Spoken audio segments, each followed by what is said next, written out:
نشر نوبتی برنامه خبری رادیوی آزادی را مستقیما پیشنهاد شما میکنیم. امروز 7 ایول است و من شعله گل خوجه اخبار و گزارش‌های مهم را معرفی میکنم. سرخط بعضی از موضوعها: در همبورگ آلمان نشست سران 20 کشور پیشرفته عالم آغاز یافت. در حاشیه آن ملاقات رهبران آمریکا و روسیه دایر خواهد شد. مقامداران امید دارند که برنامه منطقوی صادرات نیروی برق در بهبود روابط سرد پاکستان و افغانستان کمک خواهد کرد.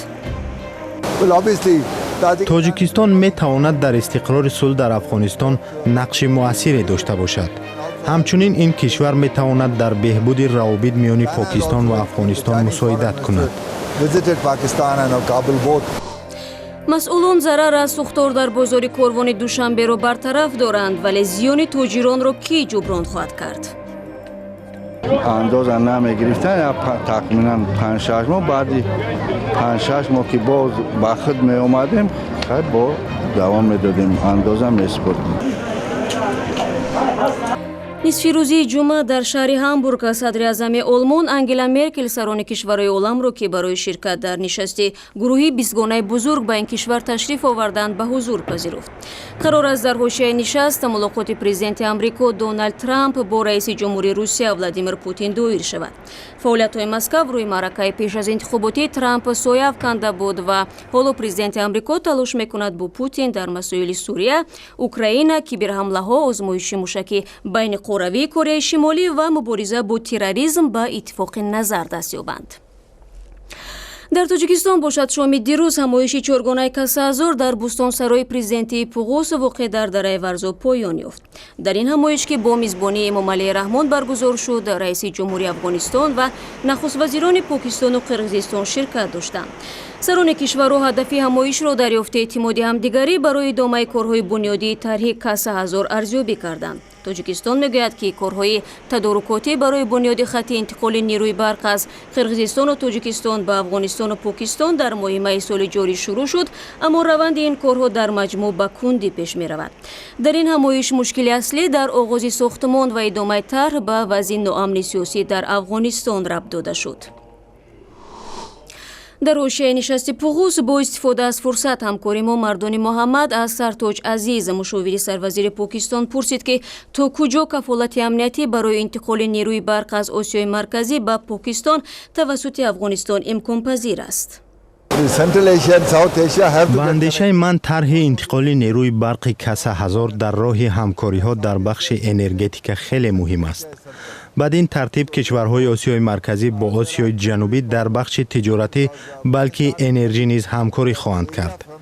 مشکلات امنیتی مشکلات موقتی است، زیرا افغانستان که خط انتقال نیروی برق از کشور عبور میکند نیروی کافی برای تامین امنیت را دارد. بانک جهانی نیز به چنین امکانات افغانستان با چشم امید مینگرد. از سوی دیگر خود افغانستان نیز به نیروی برق نیاز شدید دارد. همچنین افغانستان از حساب ترانزیت نیروی برق همساله به مقدار بیش از 200 میلیون دلار فایده به دست خواهد آورد. ولی باز هم افغانستان نارام است و روابط این کشور با پاکستان هیچ رو به بهبود ندارد. مردان محمد سوال کرد که شانس برای بهبودی در مناسبات این دو کشور وجود دارد یا خیر؟ واقعاً وضع امنیتی در افغانستان نگران کننده است. پس از کاهش نیروهای نظامی آمریکا برخی از مناطق کشور از نظارت دولت این کشور خارج شد. تلفات نیز افزایش می‌یابد. پاکستان قبلا و حالا نیز در حل مشکل امنیتی از افغانستان پشتیبانی می‌کند. اینفراستراکچور افغانستان تخریب شده است.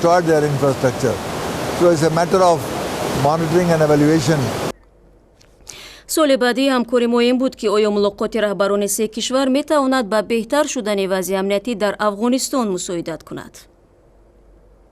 تاجیکستان می تواند در استقرار صلح در افغانستان نقش مؤثری داشته باشد. همچنین این کشور می تواند در بهبود روابط میان پاکستان و افغانستان مساعدت کند. چین نیز در این زمینه تلاش‌های انجام می‌دهد. وزیر خارجه چین 24-25 ایون سال جاری از پاکستان و افغانستان دیدن کرده بود.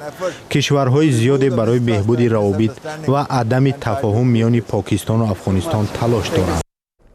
суҳбати мукаммал ва тафсилоти ин мавзӯъро шумо метавонед дар сомонаи мо www.ozodi.org ва канали Озоди видео дар YouTube пайдо кунед.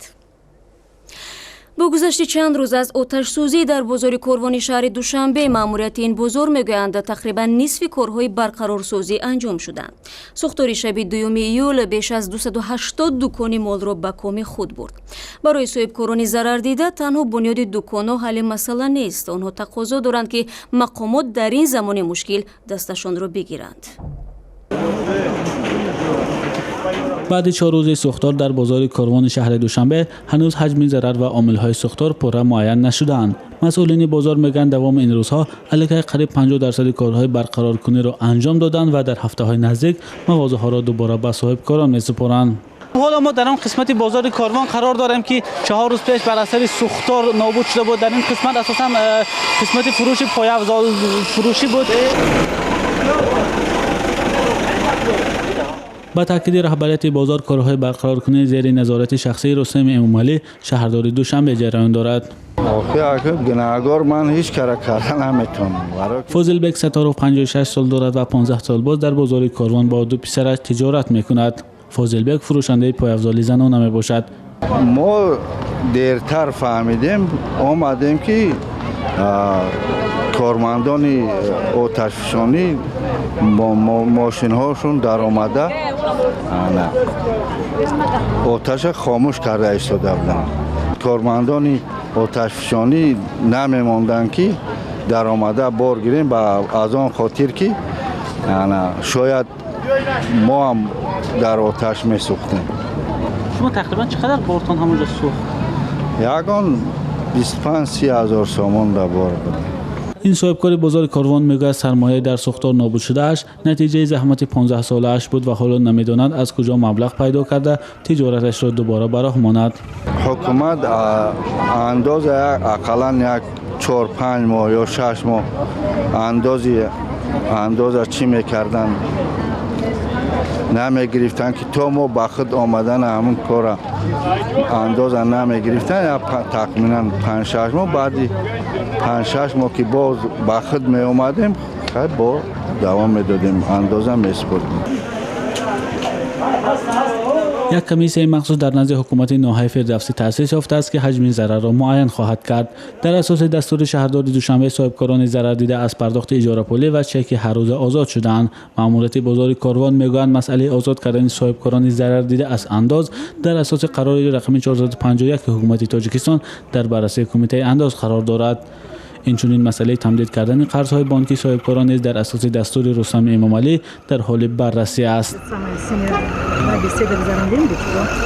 мулло Раҷаб Юсуфӣ гузориш медод. мавзӯи баъдии мо низ марбут ба бозорҳои пойтахт аст. дар бозорҳои хӯроквории шаҳри Душанбе ба фарқ аз як моҳи пеш нархи баъзе маҳсулоти кишоварзӣ поин омадааст.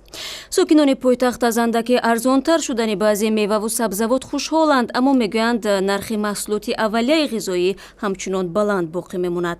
Шодмонияти мавзӯъро таҳқиқ кард. сокинони шаҳри Душанберо дар ин шабу рӯз каме поин шудани нархи баъзе маҳсулоти хӯрока хушҳол кардааст.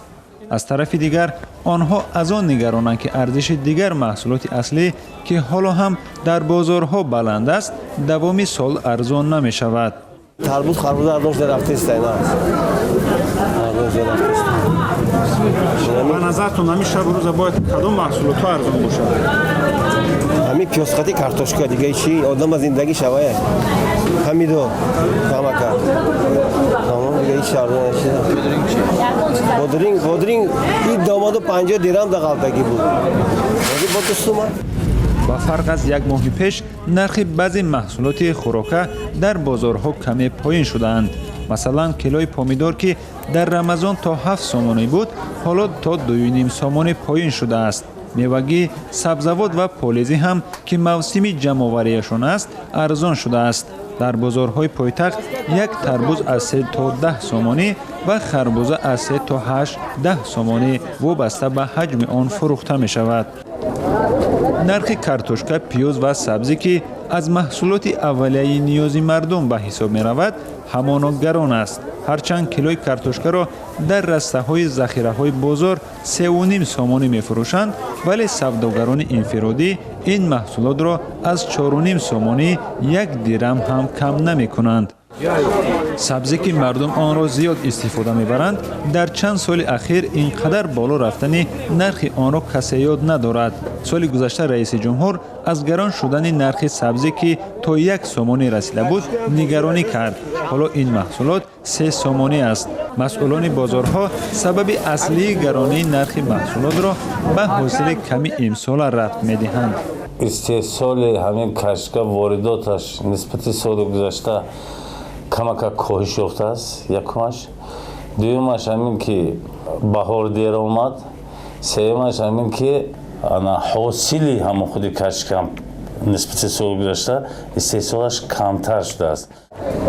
бозоршиносон мегӯянд имсол сабаби поин нашудани нархи хӯрокат дар бозорҳо аз як тараф кам шудани ҳосили он бошад, омили дигари он нотинҷӣ дар кишвари ҳамсоя Афғонистон аст ки воридоти меваву картошкаро ба кишвар коҳиш дод. ягона маҳсулоти мавсимии фаровон ва ҳам арзон полезӣ аст ки дар бозорҳо ва ҳам дар назди биноҳо бо нархҳои дастрас фурӯхта мешавад. фурӯшандаҳо мегӯянд дар минтақаҳои ҷануби кишвар боду ҳавои имсола баръакси картошкаву пиёз ба хуб шудани ҳосили полезӣ мусоидат кардааст. шодмон ятим, радиои озодӣ, душанбе.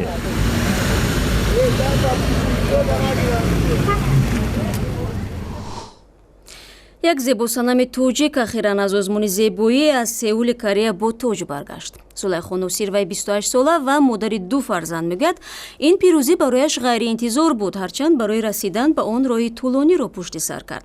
дар зиндагӣ нокомиву шикасти зиёд доштааст. дар суҳбат бо ҳамкоронамон Зулайхо гуфт, бо он ки ҳоло ӯ модари танҳост, вале бовар дорад ки зиндагии беҳтар ӯро дар пеш аст. зулайхо аз 18 солагӣ мехост модел шавад. волидайн касби интихоб кардаи духтарашонро муғоир ба фарҳанг ва арзишҳои миллӣ медонистанд.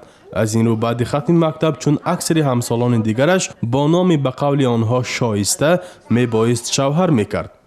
Я много раз ломалась, много раз в этой жизни. дар мо маъмулан то духтар пушташ тахтро набинад мустақил ва озод намешавад. оиладор шудам, аммо зиндагии хуб надоштам. ман дар зиндагӣ чандин бор шикаст хӯрдам. баъди 2 ҳафтаи издивоҷ аллакай дар азоб будам. махсусан баъд аз ҷудо шудан аз шавҳар ҳамеша фикр мекардам ки ман чӣ тавр 2 кӯдакро ба по мехезонам. ман худам ҳоло ҷавон ҳастам. 22 сол доштам. вале дар ниҳоят фаҳмидам ки ман бояд аз уҳдаи ҳама кор бароям. ба худ гуфтам ман модарам ва ба хотиру кӯдаконам бояд худро ба даст гирам. зиндагии душвор ба гуфтаи зулайхо аз духтари хонагӣ як нафари комилан дигар сохт, аммо фарҳангашро аз ӯ нагирифт. волидон ҳам агарчи ҳоло аз муваффақиятҳои ӯ хушбахтанд, аммо намехоҳанд зулайхо аз чорчӯби як зани шарқӣ берун равад. дар ин сурат ӯро дастгирӣ мекунанд. падараш дар ҳақиқат ҳама ваяша интихобаша дастгирӣ мекунад. 100% рӯзӣ. ҳозирам рӯзӣ ҳамон иштироккардагиш бам ҳар рӯз вай кара меистод, ҳама ҷо ба кофта меистод, чӣ ҳаст, чӣ нест. пурсида меистод, занг мезанад, намезанад. модари зулайхо ҳам мехоҳад дар баробари карьера духтараш бахти худро пайдо кунад. ин ҷузъе аз фишорҳои ҷомеаи шарқист ки бояд зулайхо бо он созиш кунад, ба фарқ аз пеш бо шартҳои худаш. ва як хабари дигар, додгоҳи вилояти Москавии Русия нисбат ба Аҳмадшод Давлатов, писари Аловиддин Давлатов маъруф ба Алии Бедакӣ, 2 ҳукми аз ҳамдигар фарқкунанда содир кардааст. бар асоси як ҳукм қарори боздошти Аҳмадшод Давлатов бекор шудааст ва ӯ дар Русия кор мекунад, вале бар асоси қарори дигар ӯ бояд аз ин кишвар ба ватан ихроҷ шавад. падари Аҳмадшод Давлатов Алии Бедакӣ дар куштори 22 сарбози вазорати мудофиа дар соли 2010 дар Рашт муттаҳам мешуд. худи ӯ ҳам дар як шароити мармуз кушта шуд. Аҳмадшоҳ писари бузурги ӯ ҳаст ки 5 хоҳару бародарашро аз пули муҳоҷирати меҳнатӣ нон медиҳад. 15 دقیقه که در اختیار داشتیم به انجام میرسد، اما شما میتوانید به وبسایت ما www.azadi.org بروید و با تازه ترین خبر و گزارش ها آشنا شوید. صفحه های ما در شبکه‌های اجتماعی در خدمت شماست. نوارهای دیدنی در آزادی ویدیو یوتیوب دسترس است. تشکر از همراهی، استراحت خوب و خدا نگهدار.